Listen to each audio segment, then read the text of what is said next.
पालघर यार्डमध्ये मालगाडी घसरली आहे, त्यामुळे रेल्वे सेवा अजूनही विस्कळीत आहे। दुपारपर्यंत असंच चित्र कायम राहील अशी शक्यता आहे।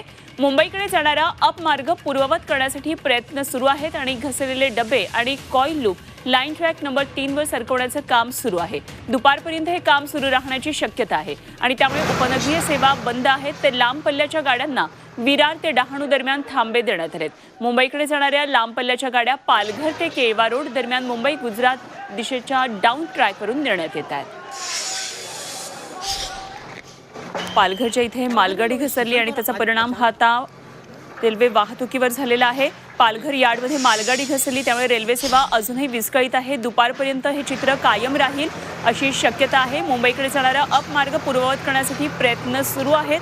घसरलेले डबे आणि coil loop line track number 3 वर सरकवण्याचं काम सुरू आहे आणि हे काम दुपारपर्यंत सुरू राहील, त्यामुळे अर्थातच रेल्वे सेवा तोपर्यंत विस्कळीत राहील असा हा अंदाज आहे। लांब पल्ल्याच्या अनेक गाड्या सध्या रद्द करण्यात आलेल्या आहेत।